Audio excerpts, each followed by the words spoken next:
교제를 어떻게 해야 하느냐라는 것을 말씀드리려는 게 아니고 이성 교제를 왜 하면 안 되는지, 그러면 언제 하면 되는지, 이런 부분들에 대해서 함께 생각을 해보려고 합니다. 함께 기도드리겠습니다.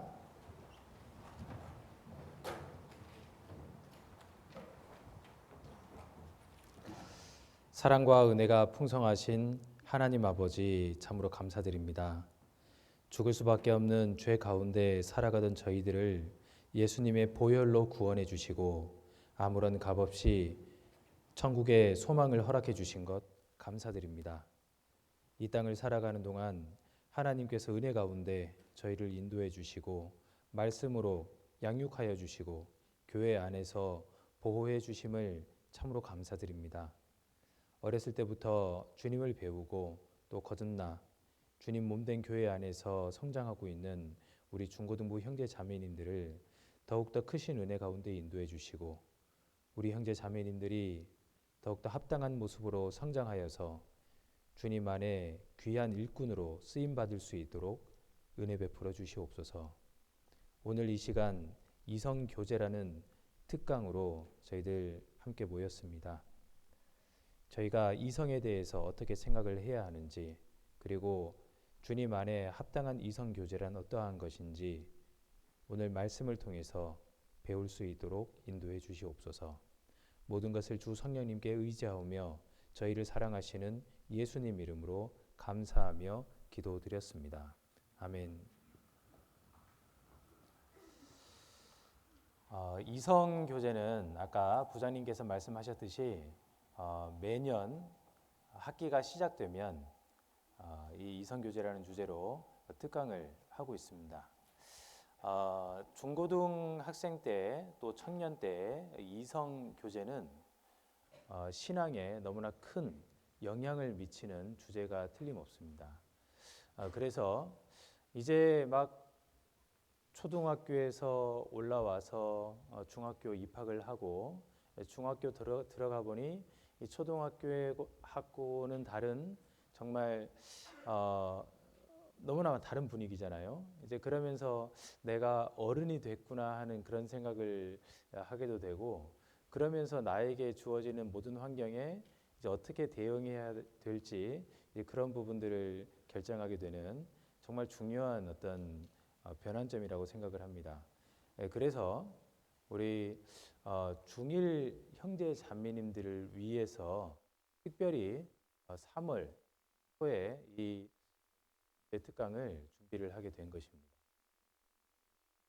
먼저 이성이란 무엇이고 성이란 무엇인지에 대해서 우리가 하나님께서 주신 지식대로 우리가 아는 것이 필요합니다. 여기 말씀을 한번 띄워보겠습니다. 창세기 5장 1절 2절 말씀을 보시고 같이 한번 읽어보겠습니다. 아담 자손의 계보가 이러하니라. 하나님이 사람을 창조하실 때에 하나님의 형상대로 지으시되 남자와 여자를 창조하셨고 그들이 창조되던 날에 하나님이 그들에게 복을 주시고 그들의 이름을 사람이라 일컬으셨더라. 그들의 이름이 사람인데요. 이 하나님께서 사람을 지으셨는데 두 종류로 지으셨습니다. 그죠? 하나는 남자, 나머지 하나는 뭐예요? 그렇죠, 여자. 남자와 여자를 창조하셨다. 이렇게 말씀하셨습니다. 하나님께서 처음부터 사람을 창조하실 때 남자와 여자를 구분해서 지으셨습니다. 그래서 한 남자와 한 여자가 만나 짝을 이루는 것을 그것을 결혼이라고 이야기합니다. 그래서 세상에는 반은 남자고 반은 여자로 하나님께서 지으셨습니다. 그래서 남자와 여자가 만나서 가정을 이루고 또 자녀를 출산하고 또 자녀들을 교육하고 그 자녀들이 장성하면 부모를 떠나서 또 다른 가정을 이루게 되는 그런 일들이 이 땅에서는 연속적으로 이루어지고 있습니다. 여러분도 이제 지금 많이 자랐어요. 그리고 지금도 쭉쭉쭉쭉 자라고 있죠? 그러면서 이제 앞으로 한 10년에서 15년 사이에 여기 있는 대부분의 형제 자매님들이 시집 장가를 갈 것입니다. 그러겠죠. 그래서 벌써부터 이제 장가 갈 생각을 하는 형제님들도 계시고요. 하여간 이제 그런 부분에 있어서 생각하는 것은 지극히 자연스러운 것이다. 그렇게 생각을 할 수 있습니다. 근데 이 성경에 하나님께서 남자와 여자를 창조하셨다라고 말씀하셨는데 아담은 깨어나 보니까 남자였습니까? 여자였습니까? 아담은 깨어나 보니까 남자였어요. 그죠? 그리고 하와는 깨어나 보니까 여자였습니다. 하나님께서 아담을 남자로 지으시고 아담의 갈비뼈를 빼내서 여자를 지으셨죠. 그러니까 아담과 하와가 저는 남자 할래요. 저는 여자 할래요. 이렇게 이야기한 게 아니죠. 그런데 요즘 세상에는요. 하나님께서 정해주시는 성이라는 것이 있는데 이 성을 자기가 결정할 수 있다라고 믿는 사람들이 점점 많아지고 있습니다. 정상입니까? 비정상입니까? 비정상입니다. 그런데 그것이 정상이다라고 주장하는 사람들이 조금씩 늘어나고 있습니다. 그래서요. 어떤 남자는요. 떼냈어요. 떼냈습니다. 하여간 떼내서 나는 지금부터 여자야 이렇게 이야기를 합니다. 그러면 그 사람이 정말로 여자가 된 겁니까? 아니죠. 떼낸 남자인 거예요. 떼낸 남자. 왜 남자냐?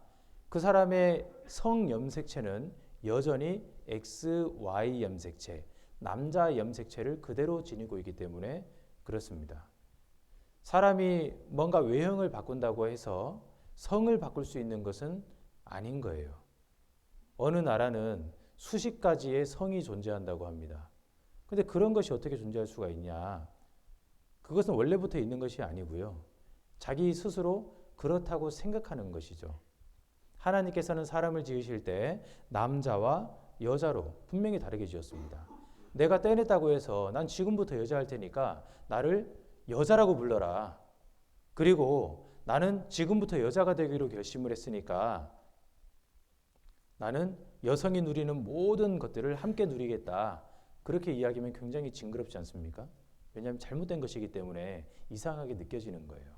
실제로 그렇게 생각하니까 많은 문제가 생기게 됐습니다. 미국에서는요, 어떤 남자가 수영 선수인데 이제 순위권에 들지도 못해요. 저기 하위권입니다. 수백 위권 밖에 있는 사람인데요. 어느 날 저는 여자가 되기로 결심했어요. 해서요, 떼내고 수술을 받고 이제 여자 수영 시합에 들어가는 거예요. 여자 수영 시합에 딱 들어가게 되니까 들어가자마자 1등을 했습니다. 금메달을 딴 거예요. 문제입니까? 문제가 아닙니까? 문제죠. 왜냐하면 하나님께서 남자를 지을 때 남자의 특징을 주십니다. 여자를 지으실 때 여자의 특징을 주시는 거예요. 그런데 남자가 신체적으로는 여성보다 훨씬 더 힘이 세고 근력이 뛰어날 수밖에 없습니다. 운동신경이 더 뛰어날 수밖에 없어요. 그런데 남자가 난 여자 할래. 그러면요. 여성들이 누려야 되는 모든 것들을 다 빼앗는 것이 되는 거죠. 그래서 트럼프 대통령이 남자는 생물학적인 XY 염색체를 가진 남자는 여성의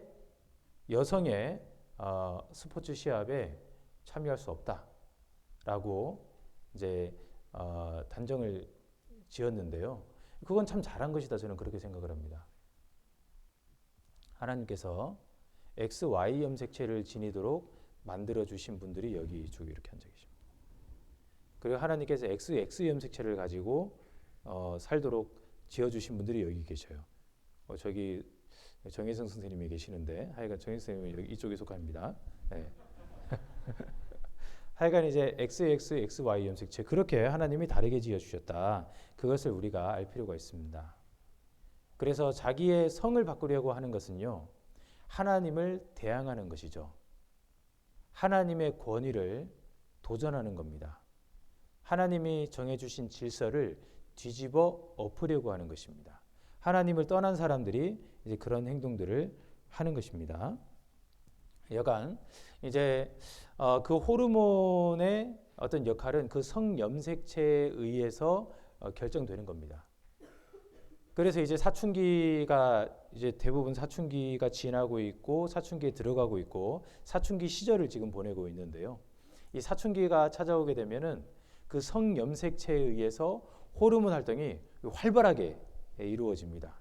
그래서 이제 여기 형제님들이 이제 불과 몇 년 전만 하더라도 선생님, 아빠, 엄마 이러던 형제님들이 이제 호르몬 작용이 활발하니까 선생님, 아빠 이제 그렇게 이제 목소리가 바뀌는 거예요. 어깨는 쫙 벌어지고 그리고 몸에 이 털이 나고 수염도 막 올라오고요. 목소리가 굵어지는 거죠. 그런 것처럼 또 이제 우리 자매님들도 이제 성염색체가 활발하게 이제 호르몬 작용을 이제 시작하면 사춘기 시절에 이제 몸의 굴곡이 달라지는 거예요. 그죠? 그래서 이제 남자와 여자가 그 성경향이 더 이제 강해지는 겁니다. 그러면서 이제 자연스럽게 이제 형제님들은 여성에 대한 어떤 환상이 생기고 또 호기심이 생기는 거예요. 그리고 자매님들은 남성에 대한 환상과 호기심이 생기게 돼 있습니다. 호감이라는 것을 하나님께서 허락을 해주신 거예요. 호감이 없으면 사실 문제가 많아집니다. 남자가 여자에 대한 호감이 없어지고 여자가 남자에 대한 호감이 없어지면 그러면 큰 문제가 생기죠. 결혼을 왜 해야 되는지 모르겠다. 이런 생각이 지배적으로 올라오게 될 겁니다. 그러면 아마 몇 년 있지 않아서 몇십 년 지나지 않아서 이 세상은 큰 문제를 맞이하게 되는 것입니다. 그래서 호감이라는 것을 하나님께서 적당하게 넣어 주셨는데 그 호감이 있기 때문에 이 세상이 지금까지 인간 역사를 계속해서 이어왔다. 이렇게 이야기할 수 있습니다. 자, 신명기 22장 5절 말씀을 같이 한번 읽어보겠습니다.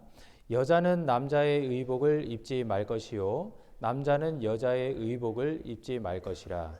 이같이 하는 자는 내 하나님 여호와께 가증한 자니라. 이제 여자의 의복이 있고 남자의 의복이 있습니다. 요즘에는 다 같이 편안하게 바지를 입고 그리고 옷도 적당하게 이제 입는 그런 이제 경우에 그런 경우가 많습니다. 문화가 이제 그렇게 흘러왔습니다. 그럼에도 불구하고 여성의 옷이 있고 그럼에도 불구하고 또 남성의 옷이 있습니다. 특별히 이 말씀은요. 여자가 남자인 척하지 말고 남자가 여자인 척하지 말라라는 말씀으로 우리가 이해를 할 수 있는 것입니다. 왜냐하면 하나님께서 부여해 주신 성이 있고 그 성에는 역할이 있습니다. 그리고 하나님이 정해 주시는 질서가 실제로 존재합니다. 여기 고린도전서 11장 3절 말씀을 보시면요. 나는 너희가 알기를 원하노니 각 남자의 머리는 그리스도요 여자의 머리는 남자요 그리스도의 머리는 하나님이시라라고 말씀하십니다. 그러니까 머리라는 것은 권위를 상징합니다. 그러니까 여자의 머리는 남자다. 남자가 권위 있는 존재가 되는 것입니다. 그래서 지금은 또래끼리는 친구라고 이야기합니다. 그래서 남자와 여자가 결혼을 하기 이전에는 그냥 친구예요. 동등된 위치에 있는데 그런데 결혼을 하게 되면요. 남자가 아내를 보호하고 사랑하며 아내는 남편에게 순종하고 복종하게 되어 있습니다. 하나님께서 권위와 질서를 그렇게 정해 주신 거예요.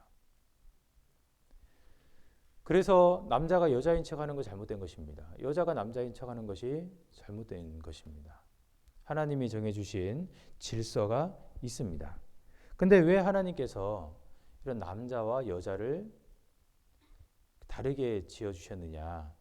그것은 남자와 여자의 관계, 남편과 아내의 관계를 통해서 하나님의 사랑을 배우게끔 그렇게 지어 주신 거예요. 하나님은 무한한 사랑을 가지신 분이신데 그 무한한 사랑 안에 여러 모습의 사랑을 또 우리가 이야기를 합니다. 그런데 남자와 여자가 만나 결혼함을 통해서 그 하나님의 그 무한하신 사랑의 일면을 배울 수 있게 하시는 거예요. 물론 그 사랑의 결실로 여러분들이 태어났습니다. 여러분들은 또 부모님을 보면서 하나님의 사랑이 이렇구나 하는 것을 배울 수 있게 그렇게 해 주신 겁니다. 여기 마태복음 22장 30절을 보시면 부활 때는 장가도 아니 가고 시집도 아니 가고 하늘에 있는 천사들과 같으니라. 그러니까 부활의 몸을 입고 천국에 들어가면 천사들처럼 시집가고 장가고 하는 것이 없다. 이렇게 말씀하십니다. 천국에 들어가면요, 우리가 이제 형제님들이 천국에 들어가셔도 계속 형제가 아닙니다. 자매님들이 천국에 들어가셔도 계속 자매님이 아니에요. 이 땅에서 우리가 하나님을 배우기 위해서 남자와 여자로 지음을 받은 것인데 천국에 들어가면 그 성이 없어지는 겁니다. 그냥 다 같은 성도로서 존재하는 것이라는 것을 알 수 있습니다. 그래서 결혼해서 애기 못 낳습니다. 천국에 들어가면요. 그런데 이제 지금 이 땅에서는 우리가 남자로 있고 여자로 있습니다. 각각의 역할을 충실히 행하면서 우리가 하나님의 사랑을 배우고 또 하나님을 배우게 되는 것입니다. 자, 창세기 2장 23절 말씀을 같이 읽어보겠습니다. 아담이 가로되 이는 내 뼈 중에 뼈요 살 중에 살이라. 이것을 남자에게서 취하였은즉 여자라 칭하리라 하니라. 아담이 하와를 보고 너무 사랑스러웠습니다. 이는 내 뼈 중에 뼈요 내 살 중에 살이라.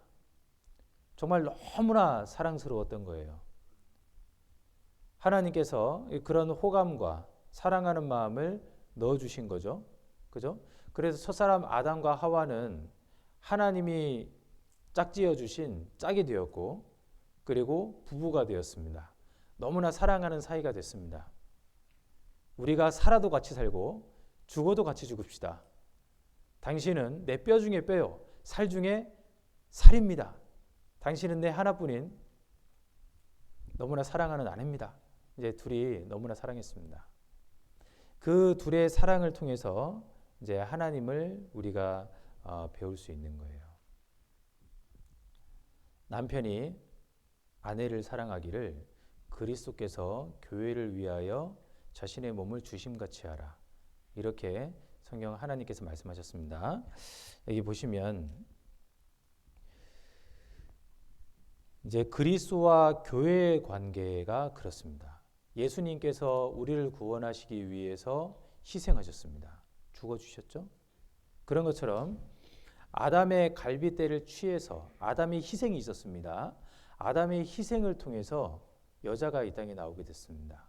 남자는 희생하는 존재고 여자는 그 사랑을 받는 존재로 지어주셨습니다. 그래서 우리 형제님들이 나중에 결혼을 하면요, 이 자매님, 나의 아내를 넓은 가슴으로 품어줘야 됩니다. 그리고 희생해야 되는 거예요. 남자는 희생하는 존재입니다. 희생을 하지 않으면서 남자는 여자의 머리라고 했어, 내 말 들어야지, 그건 통하지가 않죠. 희생이 없는데 순종해라 그러면요, 이제 자매님들은 너무나 괴로운 거예요. 예수님처럼 희생하는 존재가 나의 남편이 되었으면 했는데 희생이 없는 거예요. 그러면 안 되죠. 그래서 이제 남편은 아내에게 희생하면서 예수님께서 얼마나 어려운 사랑을 우리에게 주셨구나 하는 것을 배우게 되는 거죠. 그리고 아내는 그런 사랑을 받으면서 남편에게 절대적으로 순종하는 그러한 사랑을 나타내는 것이죠. 절대적으로 순종하는 사랑을 하다 보면 그것이 쉽지 않다는 것을 느끼게 됩니다. 예수님께서 이 땅에 오셔서 하나님께 절대 충성하셨잖아요. 절대 복종하셨습니다. 주님께서 얼마나 어려운 사랑을 하셨구나 하는 것을 배우게 하시는 거죠. 그리고 남녀 간에 정말 뜨거운 사랑을 합니다. 뜨거운 사랑을 나누면서 주님께서 얼마나 뜨겁게 우리를 사랑하시는구나 하는 것을 또 배울 수가 있어요. 그리고 그 둘이 사랑함으로써 결실이 태어납니다. 그죠? 사랑의 결실로 자녀가 태어나게 됩니다. 여러분들은 부모님들의 사랑의 결실입니다. 그래서 서로 뜨겁게 사랑하는 교회 가운데는 새 생명이 계속해서 태어나게 되는구나, 새로운 영혼들이 구원을 받게 되는구나 하는 것을 배우게 하신 겁니다. 자, 그래서요, 남녀가 사랑하는 데는 성숙한 사랑이 필요한 겁니다. 성숙한 사랑은 무엇이냐? 육체적으로만 끌리는 사랑이 아니라 정신적으로도 충분히 성숙한 이제 그런 사랑을 나누는 것이 육체적인 사랑과 정신적인 사랑이 결합된 형태를 말하는 것입니다. 그런데 이제 보통 그 사랑은 이 정신적인 육체적인 사랑이 결합된 것을 말하는 것인데, 그런데 요즘에는 그 사랑에 대해서 오해하는 말들을 너무나 많이 합니다. 나는 누구를 너무나 사랑해 라고 이야기하는데, 그 사랑한다는 말이 그냥 호감을 가지고 사랑한다고 표현하는 그런 경우들이 많은 거예요. 좋아하는 마음이 올라오는 것이 사랑의 아주 일부분입니다. 그냥 호감이죠. 근데 그것은 사랑을 충분히 설명하는 것이 되지 못합니다. 그 안에 희생이 있느냐, 그리고 순종이 있느냐, 상대방을 위하는 마음이 있느냐, 행동이 있느냐, 그것이 정말로 중요한 것인데, 요즘에는요, 외모에 대한 호감, 그것 때문에 누구를 사랑한다고 표현합니다. 그것은요, 너무나 미성숙한 표현이지 않습니까? 그리고 육체적인 끌림, 그걸 가지고 사랑이라고 이야기하는 분들도 있습니다. 남자가 여자를 보면요, 끌려요. 그렇게 지음 받았기 때문에 그렇습니다. 여자가 남자를 보면 끌리게 돼 있습니다. 그렇게 지음을 받았기 때문에 그렇습니다. 그런 호감은 그냥 올라오는 거예요. 그런데 이제 이 세상 사람들은요, 육체적인 끌림 그것만을 가지고 사랑이라고 이야기를 하고, 그리고 이 육체적인 끌림을 가지고 많은 상품들을 만들어냅니다. 그래서 실제로 성에 관련된 상품들이 넘쳐나는 세상이 된 거예요. 그것을 적당하게 즐기는 것은 죄가 되지 않는다, 이런 식으로 이야기하면서요, 이제 여성을 남성의 어떤 성상품화하는 시대가 돼버렸죠. 그것이 전혀 문제가 안 된다는 식으로 이야기하는 그런 세상이 와버린 겁니다. 세상이 많이 타락한 겁니다. 이제 은밀하게 여성들도 이제 남성을 어떤 도구로서 인식하는 이제 그런 이제 사회의 어두운 이면이 있습니다. 세상이 타락했습니다. 근데 하나님께서는 성이라는 것을 그런 의미를 두고 창조하신 것이 아니에요. 성이라는 것은 하나님을 배우게끔, 하나님을 이해하게끔 하기 위한 이제 그런 수단으로서 하나님께서 주신 것이 분명한 겁니다. 그래서 올바로 서로 사랑하려면요, 육체적으로 또 정신적으로 그렇게 상대방을 책임지고 온전하게 세울 수 있는 이제 그러한 어떤 준비가 된 사람들이 온전한 사랑을 나누게끔 하신 겁니다. 그래서 이성교제는 언제 하는 것이냐? 이성교제는요, 상대방에 대해서 성숙한 사랑을 할 수 있을 때 하는 거예요. 성숙한 사랑. 그러니까 결혼할 때가 돼야 충분히 성숙했다고 이야기할 수 있잖아요. 상대방을 책임질 수 있는 그런 능력이 있어야 됩니다. 근데 학생 때는 그런 능력이 없잖아요. 그죠?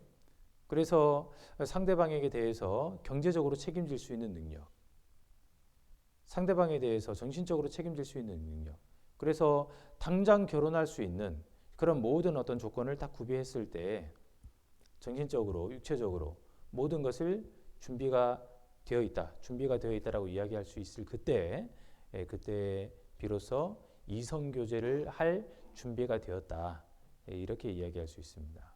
지금 여러분들은 준비가 안 되어 있기 때문에 이성교제를 하면 안 됩니다. 안 돼요.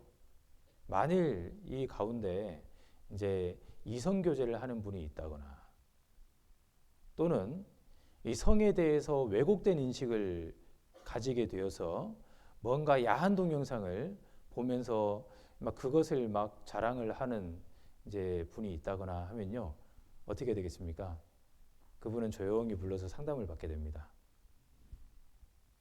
부를 겁니다, 제가요.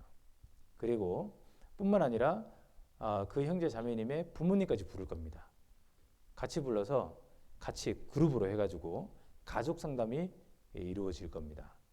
절대로 안 되는 거죠. 절대 안 되는 겁니다.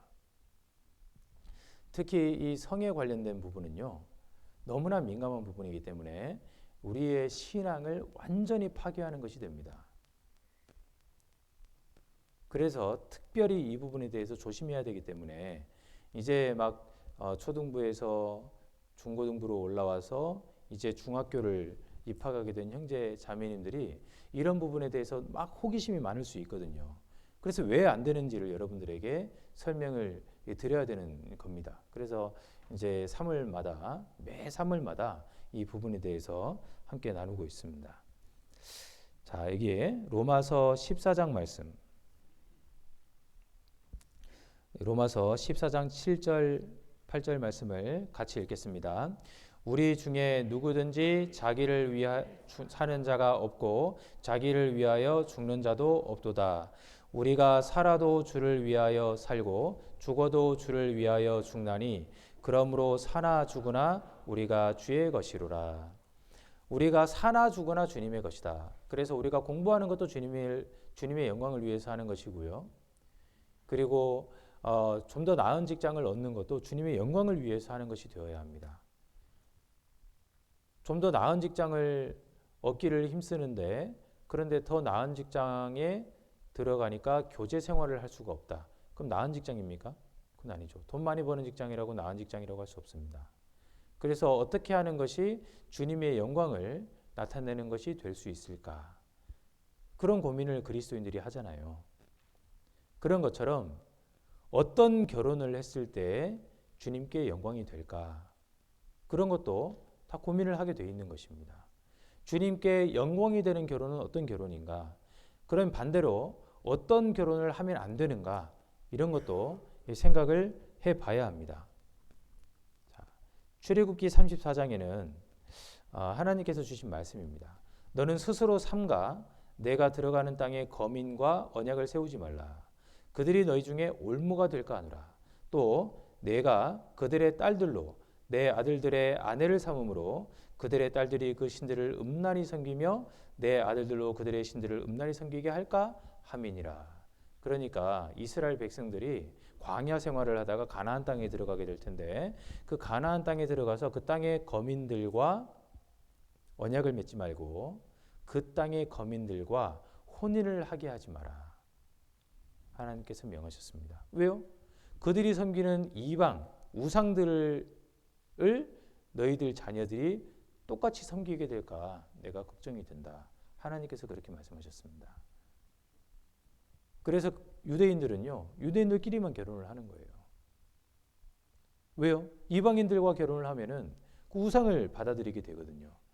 실제로 정말 믿음 있고 지혜로운 솔로몬이요. 솔로몬은 정말로 뛰어난 지혜를 가지고 있었던 사람입니다. 근데 이방 여인들과 결혼을 했습니다. 어떤 문제가 생겼습니까? 우상을 다 가지고 들어오게 되고 그리고 이스라엘 백성들이 우상을 섬기게 되는 그런 일들이 생기는 거예요.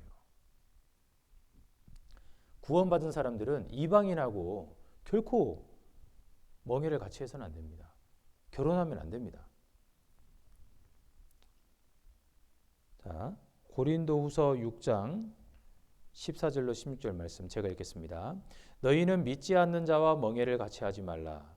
의와 불법이 어찌 함께하며 빛과 어두움이 어찌 사귀며 그리스도와 벨리알이 어찌 조화되며 믿는 자와 믿지 않는 자가 어찌 상관하며 하나님의 성전과 우상이 어찌 일치가 되리요. 우리는 살아계신 하나님의 성전이라. 너희는 믿지 않는 자와 멍해를 같이 하지 말라. 결혼하지 말라 그 말이에요. 그래서 하나님을 믿지 않는 사람, 구원받지 않은 사람과는요 결코 결혼하면 안 됩니다. 결혼하기 전에는 말을 다 들어줄 것처럼 하거든요. 당신하고 결혼하면 내가 당신을 따라서 교회 갈게요. 그리고 당신이 믿는 하나님 내가 같이 믿을게요. 그렇게 이야기하는 사람도 꽤 많습니다. 근데 결혼하고 나면요 내가 언제 그랬냐고. 네. 이방인들은 왜 주일마다 교회를 가야 하는지 이해를 못합니다. 이방인들은 왜 11조를 해야 하는지 이해를 못합니다. 이방인들은 왜 이웃에게 복음을 전하기 위해서 핍박을 받아야 하는지 이해합니까? 이해를 못합니다.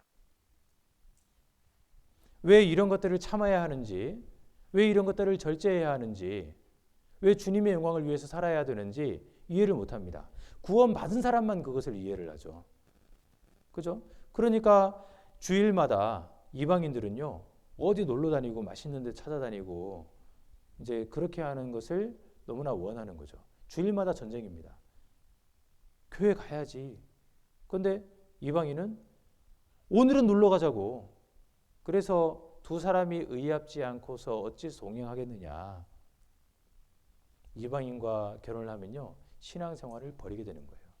그러니까 이방인과 결혼하겠다는 말은 나는 신앙생활을 안 하겠습니다 하는 말과 똑같은 말이 되는 거죠. 그래서 하나님께서 이방인과 결혼하지 마라 말씀하시는 겁니다. 창세기 6장에는요. 하나님의 아들들이 사람의 딸들의 아름다움을 보고 자기 좋아하는 모든 자로 아내를 삼았다라고 이야기하고 있습니다. 하나님의 아들들이 누구냐? 구원받은 사람을 말합니다. 사람의 딸들이 누구냐? 구원받지 않은 이방인을 말하는 거예요. 그래서 구원받은 사람들이 이방인과 결혼을 하니까 결국에 이 땅이 점점 타락해 갔습니다. 그래서 결국 노아 시대에 홍수 심판을 받게 됐잖아요. 구원받은 사람은 누구랑 결혼해야 됩니까? 구원받은 사람하고 결혼해야 되는 거예요. 구원받은 사람들끼리 결혼을 했을 때 자기 신앙을 지킬 수 있고 가정을 믿음 위에 든든히 세워갈 수가 있습니다. 그리고 창세기 2장 24절 말씀 같이 읽겠습니다. 이러므로 남자가 부모를 떠나 그 아내와 연합하여 둘이 한 몸을 이룰지로다. 남자가 결혼을 할 때 어떻게 결혼을 하냐? 부모를 떠나서 결혼을 합니다. 남자가 부모를 떠나 그 아내와 연합하여서 둘이 한 몸을 이룰지로다. 결혼은 부모님을 떠나는 것입니다. 왜요? 아내와 함께 한 몸을 이루어서 한 가정을 이루는 것이기 때문에 그래요. 부모님을 떠나려면 떠날 준비를 해야 되겠죠? 결혼을 하려면 반드시 준비해야 되는 것들이 있습니다. 어떤 것을 준비해야 되느냐? 이게 기둥으로 표현을 해봤습니다. 부모님을 떠나야 됩니다. 그럼 정신적으로 떠날 준비를 해야 되죠? 정신적인 독립을 해야 됩니다. 어떤 어려움이 있을 때 내가 스스로 견뎌낼 수 있는 이제 그런 정신적인 준비가 되어 있어야 돼요. 예를 들어서 나이가 많이 들었어도요. 무슨 일이 생길 때마다 엄마 하는 아들이나 딸이 있다면 그 아들이나 딸은 아직 정신적인 독립이 덜 끝난 겁니다. 정신적으로 독립이 되어 있어야 됩니다.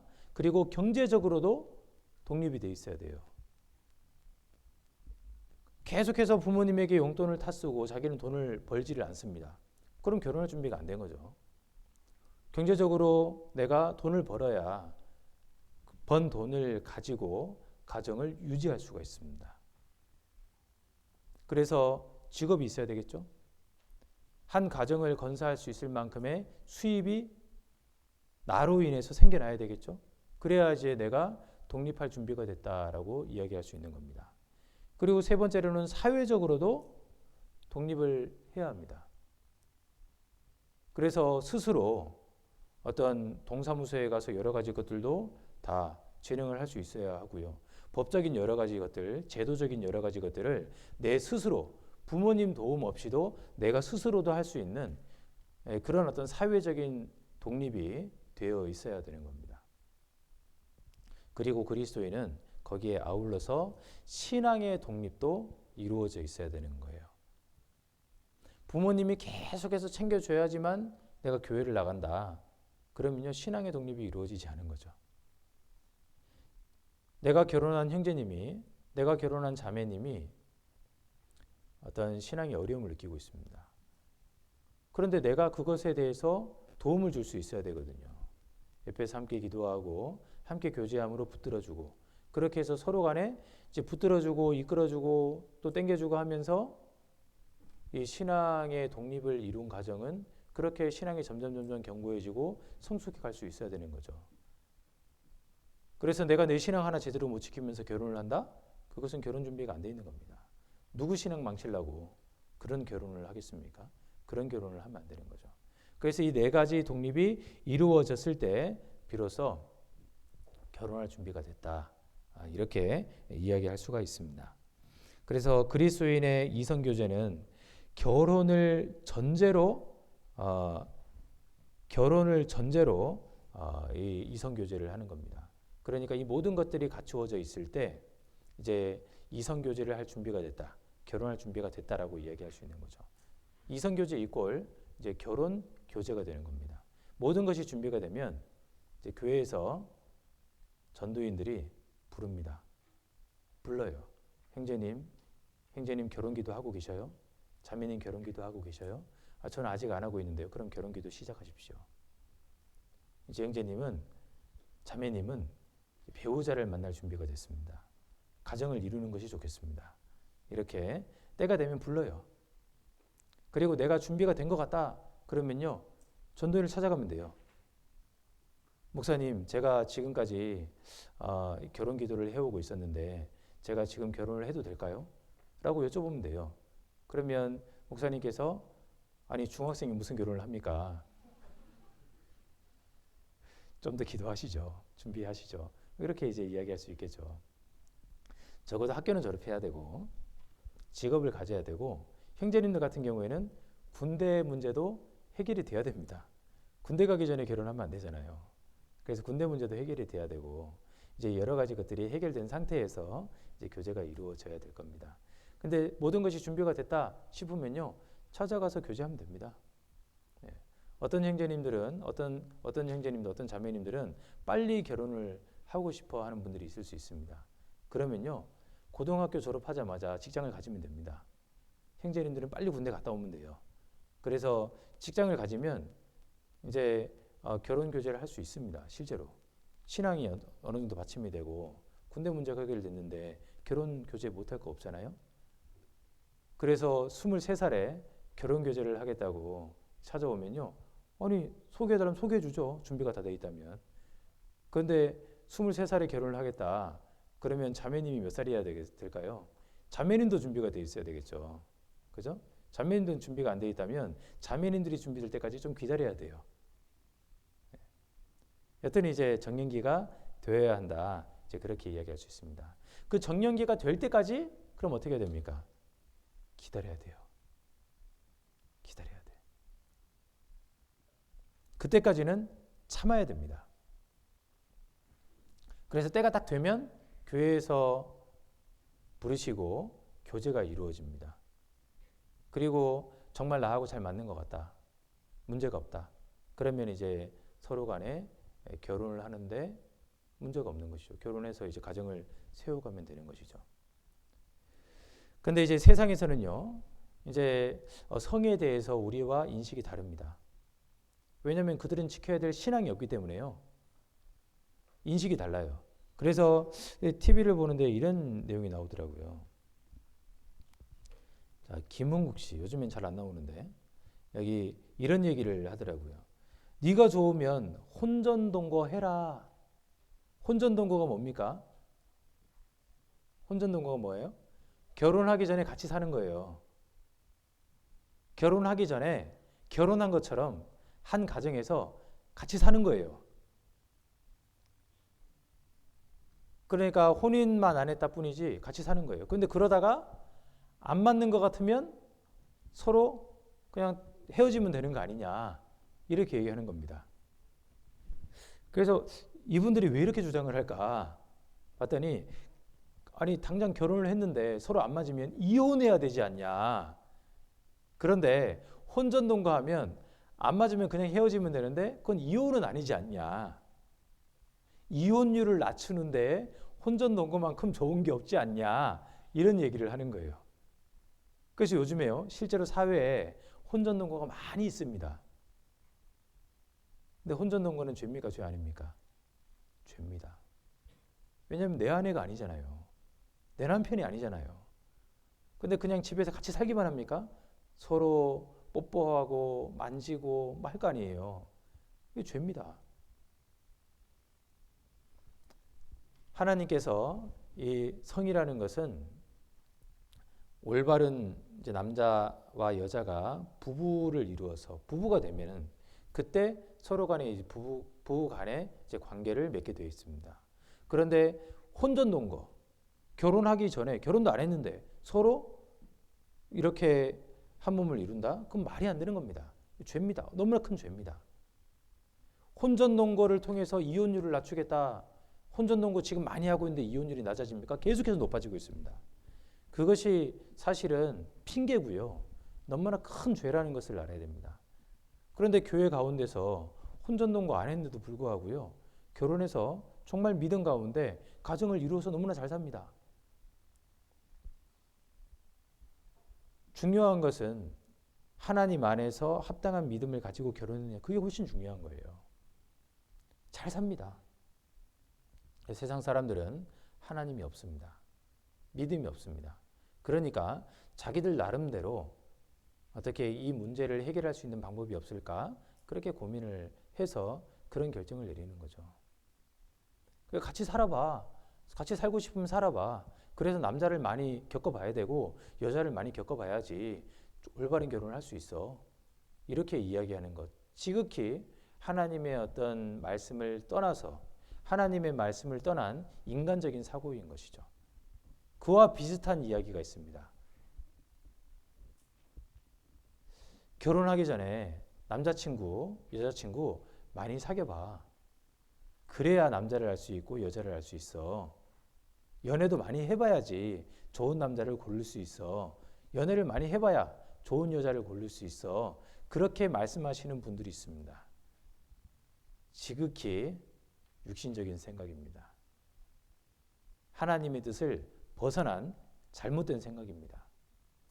그래서요, 여러분들이 남자와 여자를 사귀는 거 정말로 잘못됐어요. 이성교제를 하는 것 정말로 잘못된 겁니다. 사람들이 이 사랑을 잘못되게 이해를 해서요, 막 자기의 어떤 쾌락적인 것을 채우는 것이 사랑인 줄 알아요. 그게 아무런 문제가 없다고 생각을 해요. 여자는 남자의 어떤 쾌락의 도구가 아닙니다. 남자는 여자의 쾌락의 도구가 아니에요.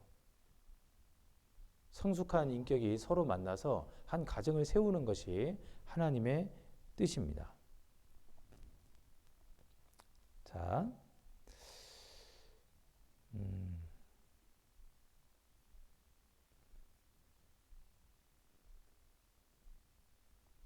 출애굽기 21장 29절 말씀을 같이 읽겠습니다. 소는 본래 받는 버릇이 있고 그 임자는 그로 인하여 경고를 받았으되 단속하지 아니하므로 남녀간에 받아 죽이면 그 소는 돌로 쳐 죽일 것이고 임자도 죽일 것이며. 굉장히 무서운 말씀이 있습니다. 소는 받는 버릇이 있다. 근데 어떤 소는 특별히 받는 버릇이 심한 그런 소가 있습니다. 소에게는 받는 버릇이 있다. 하나님께서 그러한 기질을 소에게 넣어주신 거예요. 근데 그런 기질이 특별히 심한 소가 있다면 어떻게 됩니까? 그 소의 임자, 그 소의 주인은 그걸 잘 간수할 의무가 있는 겁니다. 그래서 이제 어떤 소가 있는데 자꾸 들이받는 거예요.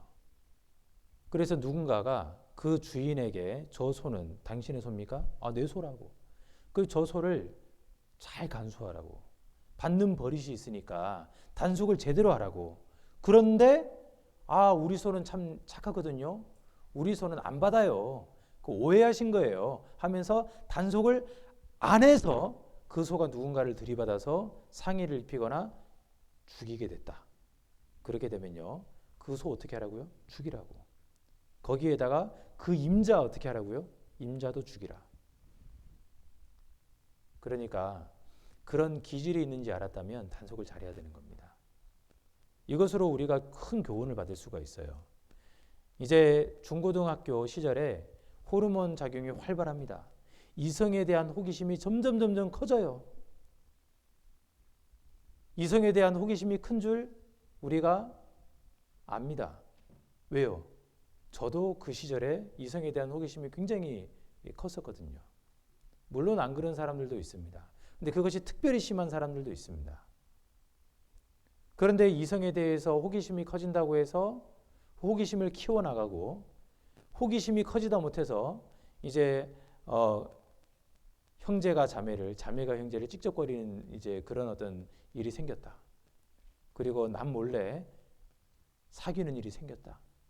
아, 형제가 자매와 사귄다. 그런 일이 발각되면 어떻게 됩니까? 돌로 쳐서 어떻게 합니까? 그건 아니죠. 그건 아니고 이제 교회 안에 징계가 있습니다. 그러면 안 되는 거죠. 아, 자매를 사귀면 문제가 되는구나. 학교에서 이방인 친구를 사귀어야 되겠구나. 그것도 문제가 됩니다. 그것도 징계가 있습니다.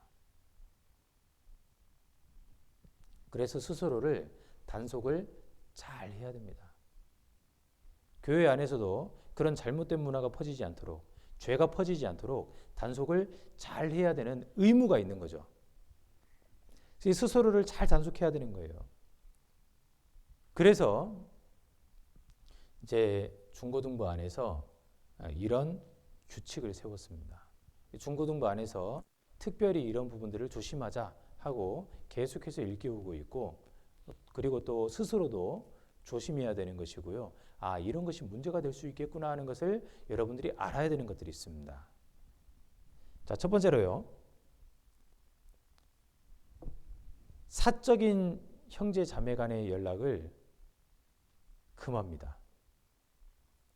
이제 초등학교 때는 서로 큰 문제가 될 것이 없는데요.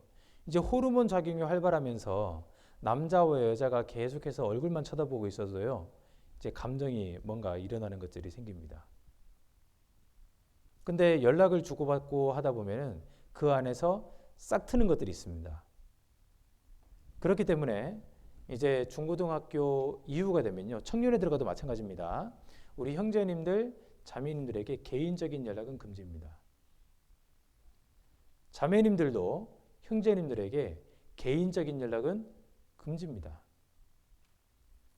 공식적인 연락 이외에는 금지입니다. 괜히 이제 어떤 자매님이 교제 시간에 이제 기도 부탁을 했다고 해서 그 핑계 삼아 가지고요, 자매님 어떻게 되셨어요? 이제 물어보는 거예요. 제가 기도하고 있습니다. 아, 그렇군요 하면서요, 자매님에게 막 관심을 보이는 거예요. 그러면 자매님들은 뭐 고맙긴 고맙죠. 내가 기도 부탁을 한 거에 대해서 이야기해주고 관심을 가져주니까. 그렇지만 개인적으로 해온 연락이라면요, 자매님들은 어떻게 반응해야 됩니까? 형제님 감사한데 단체톡방을 이용해서 우리 교제해요. 사적인 연락은 목사님이 하지 말라고 하셨으니까요, 죄송합니다 하고 딱 단절을 해야 되는 거예요. 반대로 자매님들이 형제님에게 연락을 해도요, 그렇게 해야 되는 거예요. 목사님이 사적으로, 개인적으로는 연락을 하지 말라고 하셨습니다. 그래서 우리 학생 카톡방이 있고 하니까 거기에서 교제해요. 그렇게 해야 됩니다.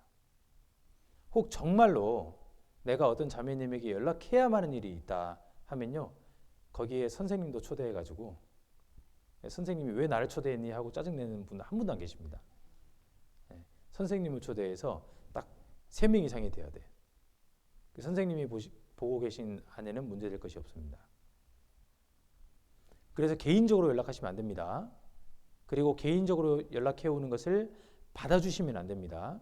형제님들은 형제님들끼리 개인적으로 연락하셔요. 그래서 얼마든지 권장할 수 있는 내용입니다. 자매님들은 자매님들끼리 개인적으로 연락하십시오. 그것은 정말로 권장될 만한 이야기입니다. 개인적으로 얼마든지 연락을 주고받아도 그건 누가 뭐라고 하지 않습니다. 그런데 이성 간의 개인적인 연락은 절대로 금지하는 겁니다. 자, 그리고 두 번째로, 육체적으로 우리는 순결을 유지해야 될 의무가 있습니다. 그죠? 그래서 이 육체적인 순결을 유지하기 위해서는요, 이성 간의 스킨십을 해서는 안 돼요. 작은 스킨십으로 인해서 뭔가 걷잡을 수 없는 감정이 올라오는 경우들도 있거든요. 그래서 잠언 6장에는 이런 말씀이 있습니다. 같이 읽어보겠습니다. 남의 아내와 통관하는 자도 이와 같을 것이라. 무릇 그를 만지기만 하는 자도 죄 없게 되지 아니하리라. 만지기만 하는 자도 죄 없게 되지 아니라. 왜요? 만지면서 뭔가 생각이 들어가거든요. 이성 간의 스킨십 절대로 금지입니다.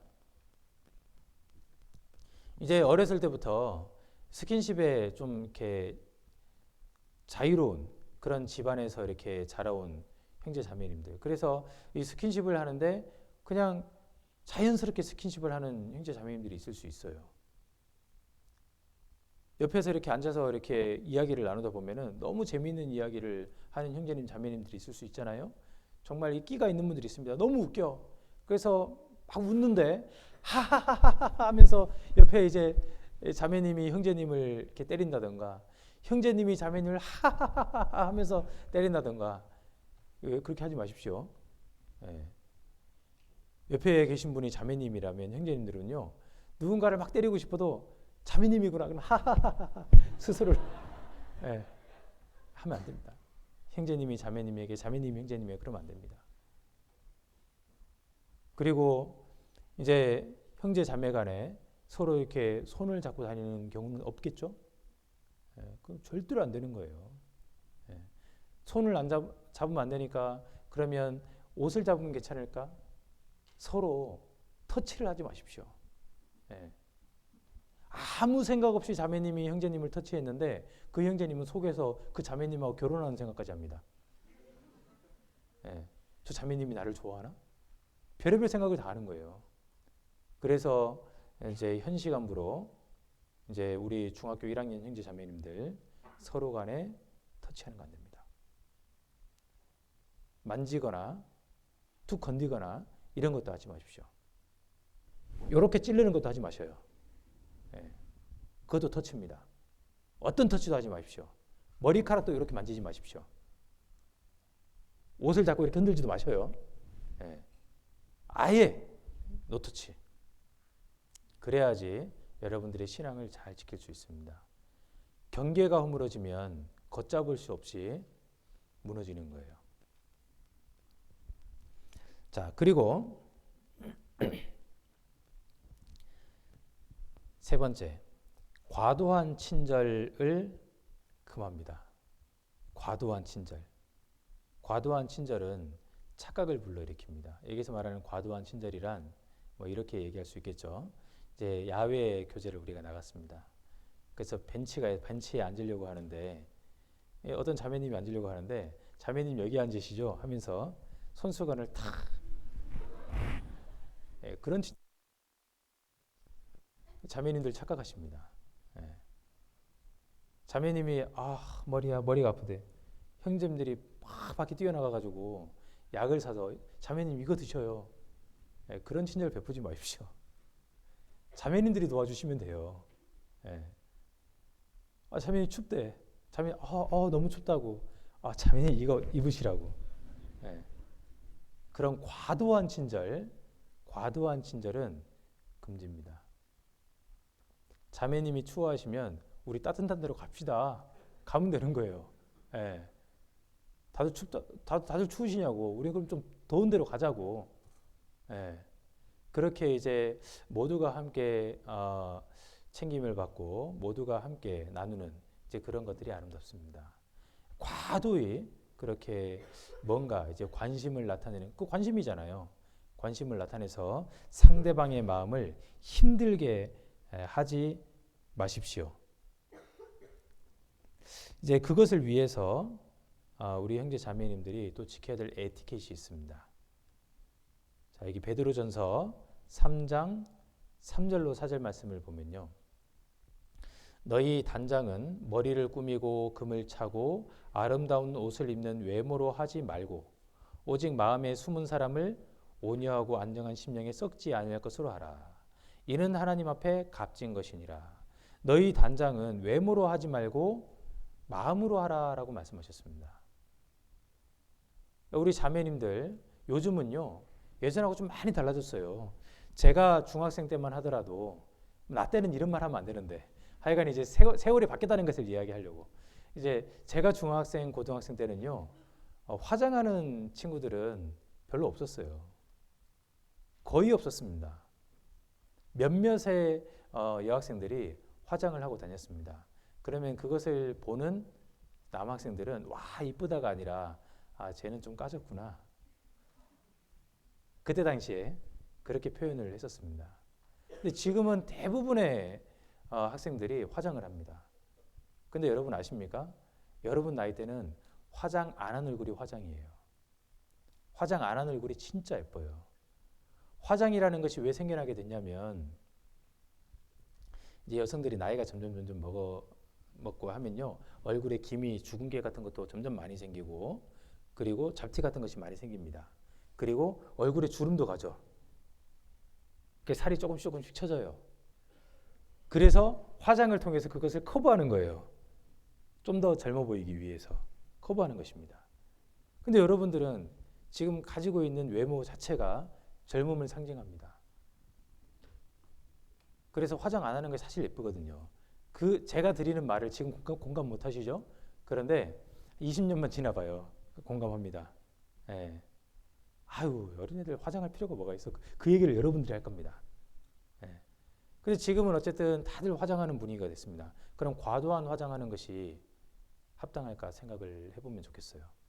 과도하게, 뭐든지 과도하게 하는 것이 안 좋아요. 우리가 옷을 입기는 입어야 됩니다. 그런데 과도한 옷을 입는 것은 안 좋아요. 그죠? 과도하게 무언가를 하다 보면 문제가 생깁니다. 과도하게 비싼 옷을 입으면 그러면요. 비싼 옷을 입지 못하는 형제 자매님들 마음에 문제를 줍니다. 그죠? 과도하게 드러나 보이는 노출되는 옷을 입으면 형제님들의 마음을 심란하게 만듭니다. 눈을 둘 곳이 없는 거예요. 그래서 마음속으로 죄를 짓게 만드는 것이 자매님들이 과도한 옷을 입으면 그렇게 되는 거예요. 너무 성적인 것을 어필하는 그런 외모를 가지려고 노력하지 마십시오, 여러분. 단정하게 입으면 됩니다. 단정하게. 그래야 형제 자매님들 간에 문제가 되지 않는 거죠.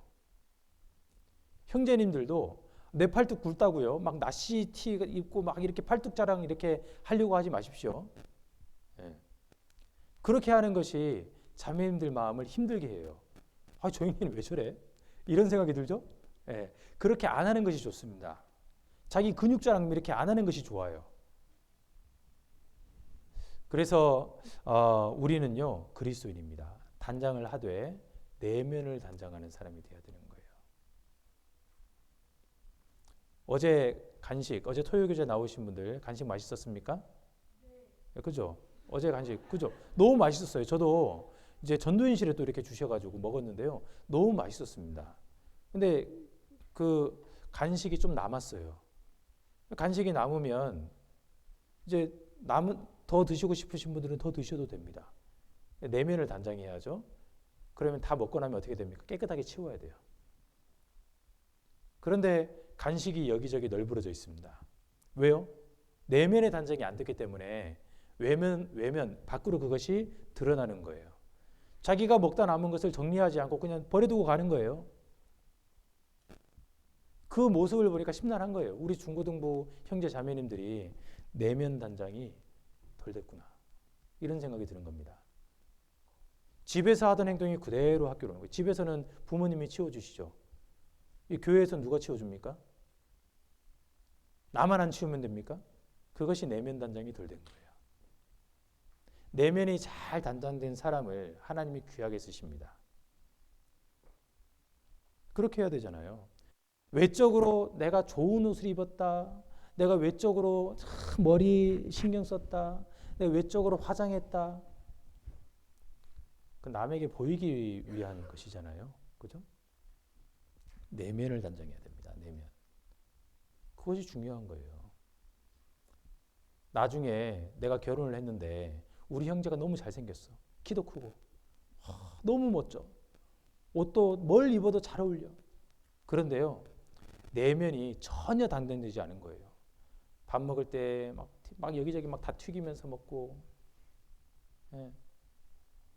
막 옷은 막 여기저기 막 더러운 것이 항상 묻어서 들어오고 그 더러운지도 몰라. 방은 항상 어질러져 있고 말은 막 그냥 말하는 것마다 걸고 그러면요. 행복하겠습니까? 우리 형제 잘생겼다고? 아니요. 얼굴 파먹고 살 것도 아닌데 이제 그런 내면이 단정되는 게 굉장히 중요하거든요. 나중에 결혼했는데 자매님이 너무 예뻐요. 뭘 걸쳐도 예뻐. 녹말을 걸쳐도 예쁜 것 같아. 너무 예뻐요. 그런데 밥을 못 지어.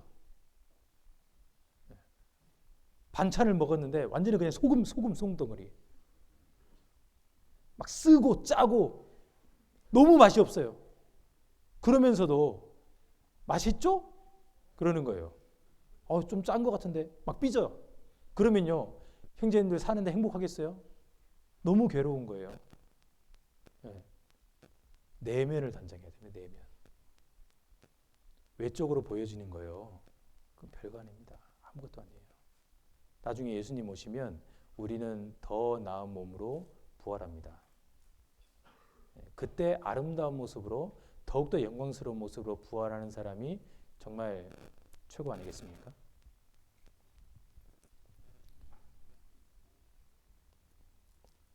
그래서 자기 내면을 잘 단장을 하고 준비가 되면요. 자, 여기 보시죠.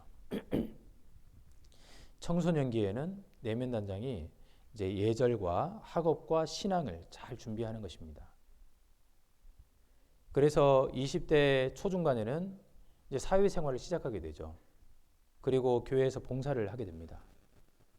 그러면서 이제 많은 것들이 갖추어져 가고 성숙되게 되면 20대 후반이 됐을 때 대략 형제님들은 28, 29 그 정도 되면 결혼 준비가 됐구나 이렇게 보여집니다. 일반적으로 그렇습니다. 더 일찍 하시는 분도 있어요. 자매님들은 이제 학교를 졸업해야 되겠죠? 그리고 대부분의 자매님들이 대학을 진학을 합니다. 대학을 안 가셔도 뭐 문제는 없습니다. 그리고 사회생활을 시작하죠. 사회생활을 시작해서 이제 직장 생활을요, 적어도 한 3년 정도 쭉 하다 보면 이제 질서라는 것을 배우게 됩니다. 가정은 사실 많은 질서가 존재하진 않아요. 사랑으로 덮어주는 것이 훨씬 많습니다. 그런데 이제 사회에 나가서 사회생활을 하다 보면은 이런 것이 질서구나 하는 것을 배우게 됩니다. 그러면 나중에 교회 생활을 하는데 많은 도움이 돼요. 그래서 자매님들은 이제 대학을 가지 않는 경우에 바로 직장에 들어가면 이제 결혼 준비가 되는 거죠. 한 2, 3년 지나면요. 형제님들은 고등학교 졸업하고 대학을 안 가도 군대를 갔다 와야 돼요. 군대를 다녀와서 직장 생활을 하게 되는 것이니까 시간이 조금 더 걸리는 것입니다. 그래서 자매님들은 26, 보통 일반적으로 26, 27 정도 되면 이 결혼 준비가 됐구나 하고 그렇게 생각을 하게 됩니다. 그러면 전도인을 직접 찾아가도 됩니다. 꼭 전도인이 자매님은 이 형제님과 결혼하세요. 무조건적인 순종 그런 거 아닙니다. 뭐 교회가 공산당도 아니고 그렇게 안 합니다. 그런데 이제 마음에 두고 있는 형제나 자매가 있다 하면요, 우선적으로 소개도 하는 거예요. 그런데 상대방도 나를 좋아해야 결혼이 되는 거죠. 그래서 이제 우선적으로 소개를 하는데 결혼이 안 되는 경우가 있습니다. 그러면 이제 이 정도 조건이면 서로 괜찮을 것 같은데 하고 기도 가운데 연결을 하거든요. 그러면 이제 만나는 가운데 결혼을 하기도 하고, 또는 저는 이분은 좀 아닌 것 같아요. 그럼 또 다른 분을 소개하고, 그러는 과정 가운데 자기에게 정말 적합한 분을 만나 가정을 이루게 되는 것이죠. 이때 그러니까 이성교제는 언제 하냐?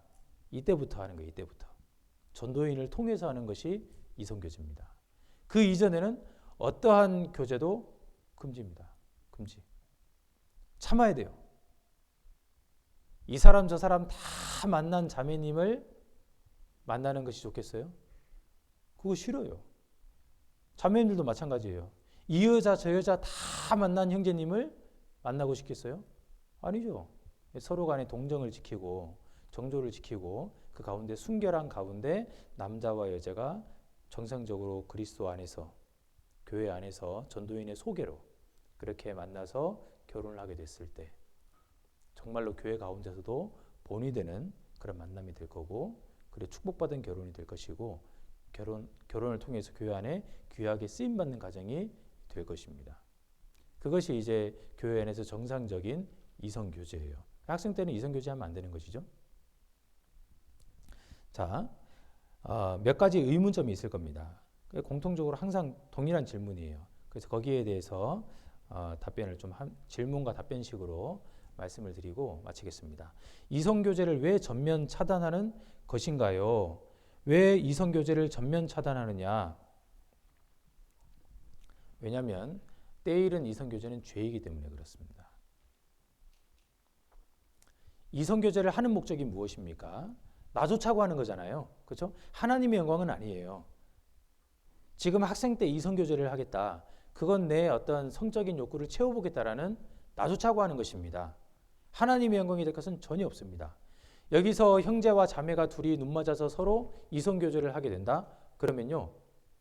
둘 중에 하나는 반드시 교제에 떨어지게 됩니다. 결혼까지 이어질 수가 없거든요. 중간에 헤어지면요. 서로 간에 얼굴 보기가 민망해집니다. 둘 중에 하나는 교제가 떨어지는 거예요. 대부분 둘 다 떨어집니다. 이방인과 사귄다. 그때부터 시작해서 교제를 안 나오고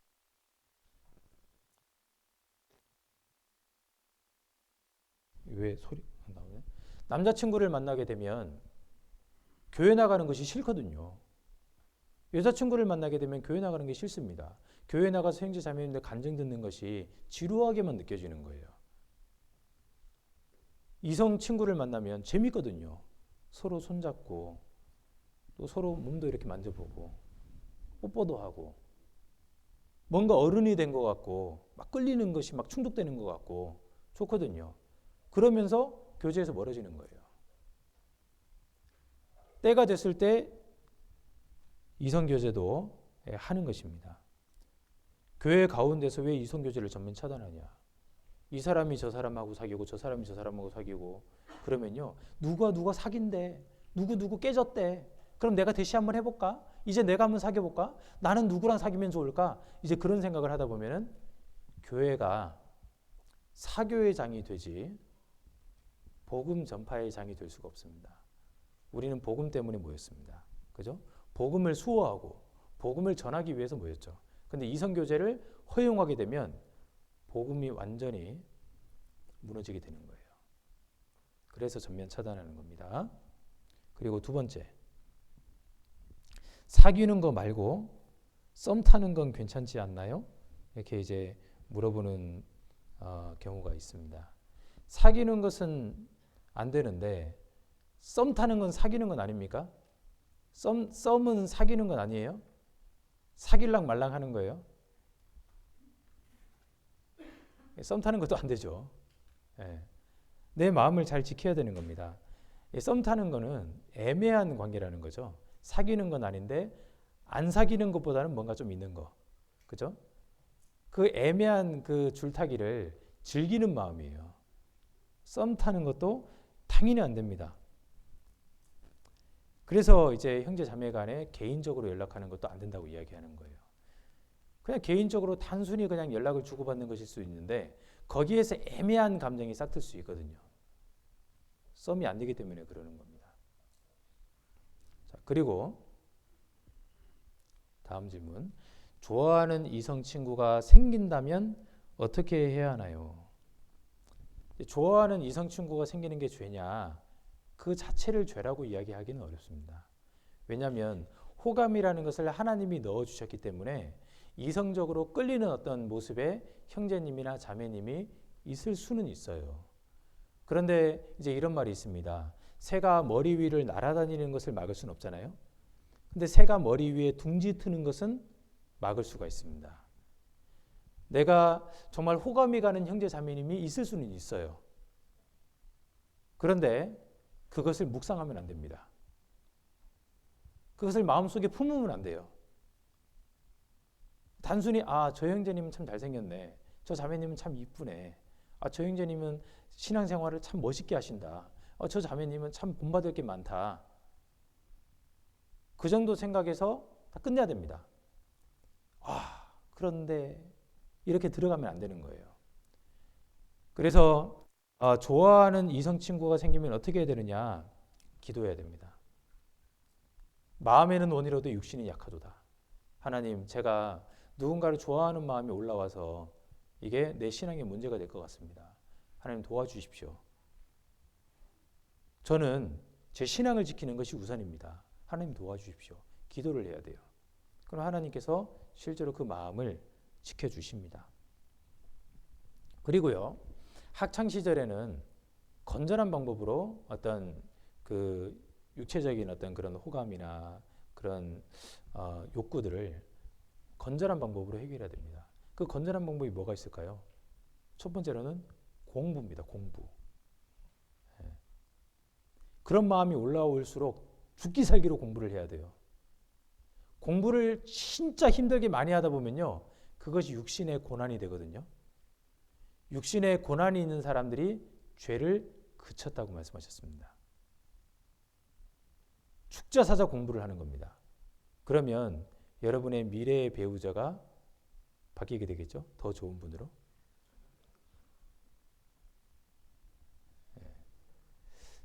예전에 고등학교 구편 가운데 공부를 몇 시간 더 하면 아내가 바뀐다 뭐 이런 얘기가 있었습니다. 실제로 이제 그 능력치가 비슷한 사람들끼리 또 만나게 하는 경우들도 있고요. 그러니까 정말 공부를 열심히 하는 것이 내 미래의 배우자, 내가 정말 원하는 자매님을 얻을 수 있는 또 하나의 길이 될 수도 있습니다. 물론 자매님이 또 오케이 해야 되는 거지만, 자매님도 마찬가지입니다. 그런 마음이 자꾸 들면 공부를 열심히 해야 됩니다. 공부를 열심히 해도 안 된다. 그러면요, 밖에 나가서 뛰어요. 운동을 해. 몸을 혹사시키는 겁니다. 그러면요, 마음이 자연스럽게 작아지는 거예요. 그래서 좋아하는 이성 친구가 생기는 것 자체는 죄는 아닌데 그것을 마음속에서 키워가는 것은 죄로 발전할 수 있다는 것을 여러분들이 아셔야 됩니다. 그리고 다음으로, 나는 마음이 없었는데 갑자기 누군가가 나에게 고백을 해왔습니다. 그러면 어떻게 해야 되느냐? 그러니까 학교에 갔는데 어떤 여학생이 나한테 가까이 다가오더니 쪽지를 두고 도망가는 거예요. 그럴 수 있잖아요. 책상 위에 우리 자매님들한테 이제 누군가가 쪽지를 올려놓는 그런, 그래서 그런 쪽지를 이제 펴보니까요, 나 너 좋아, 우리 사귀자, 너만 오케이 한다면 오늘부터 1일 뭐 이런 것들이 이제 있을 수 있잖아요. 예. 그러면 어떻게 해야 됩니까? 아, 나조차고 누가 얘기를 하는데 내가 거절하는 것은 예의가 아니지 않을까? 그렇게 생각을 합니까? 거절을 해야 됩니다. 근데 어떤 방법으로 거절하느냐가 사실 중요하겠죠. 누군가가 이제 친구를 통해서 이야기를 전달할 수도 있어요. 친구를 통해서 누가 너 좋대, 한번 사귀지 그래? 걔 괜찮은 애야. 이런 얘기도 또 들을 수 있잖아요. 거절을 해야 됩니다.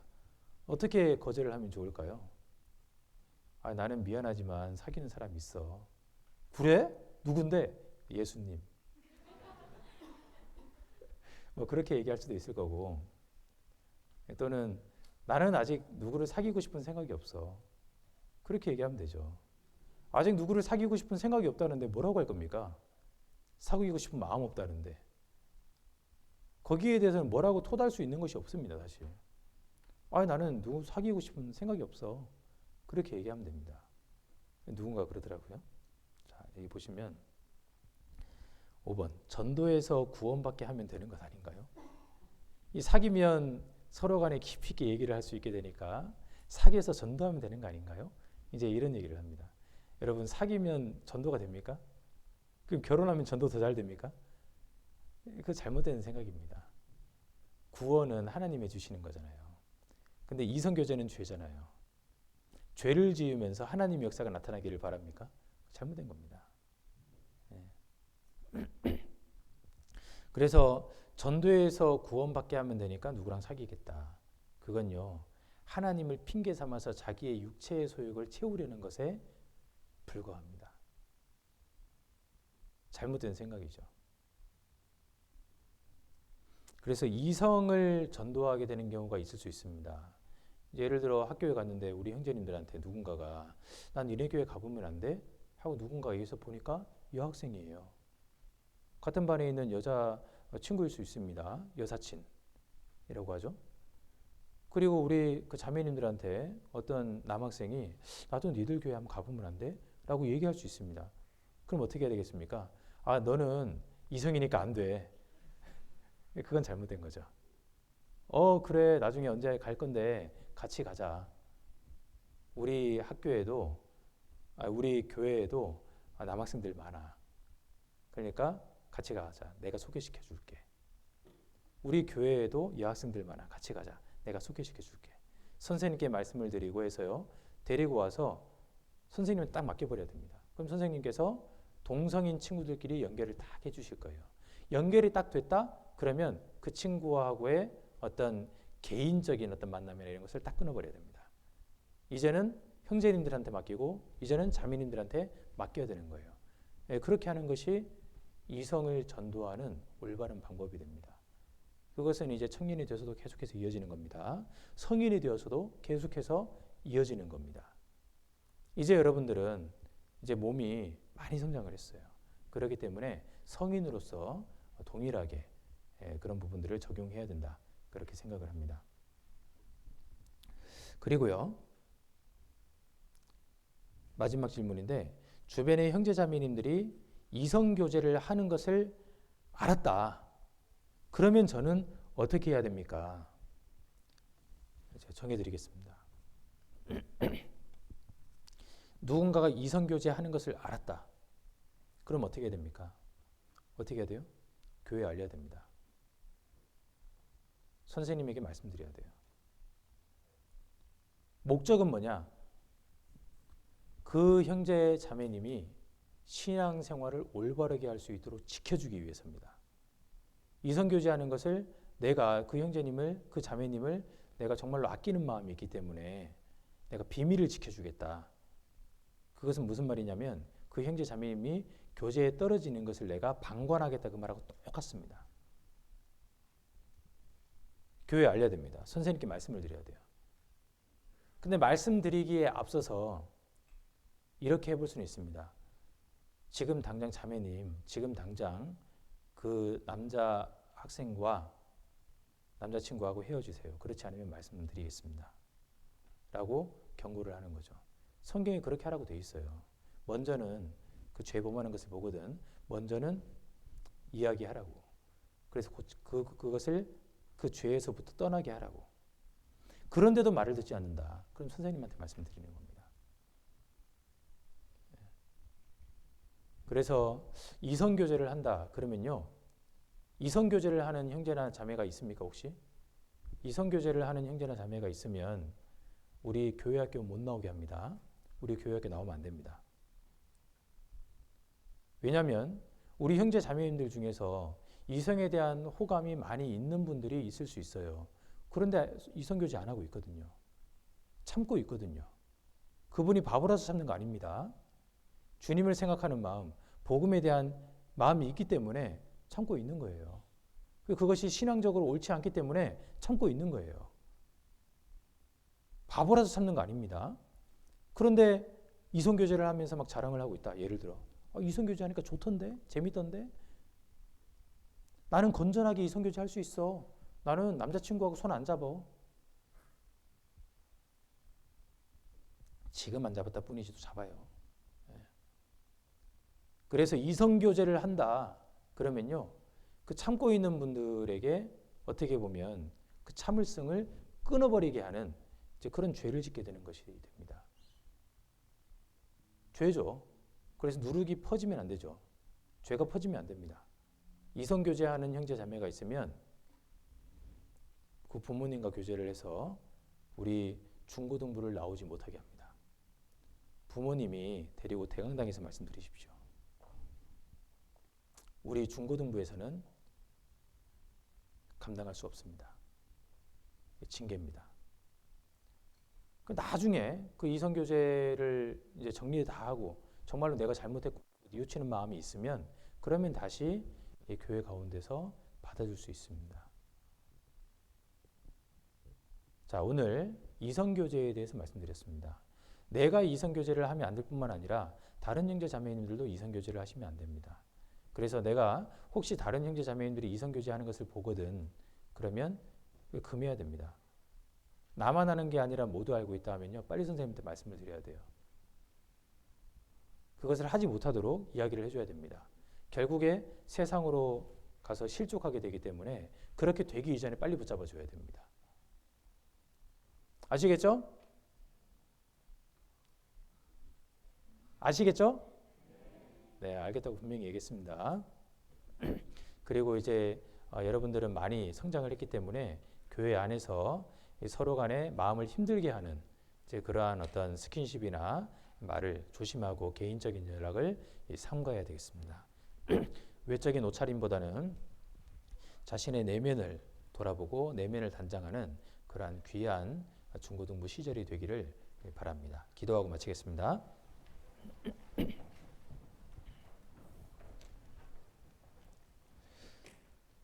하나님 아버지, 참으로 감사합니다.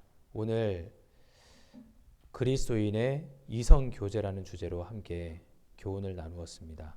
우리 중고등부 시절에 이성에 대한 많은 호기심과 또 호감을 가지게 될 수 있는 시기라고 저희들 생각합니다. 그러나 주님의 사랑과 은혜를 생각하고 또 주님의 복음을 수호하는 우리 중고등부 형제 자매님들이 이성교제로부터 자신을 보호하고 이 세상의 풍조로부터 자신을 보호하고 또 주님 안에 자신을 더욱더 합당한 모습으로 단장해 나갈 수 있도록 도와주시옵소서.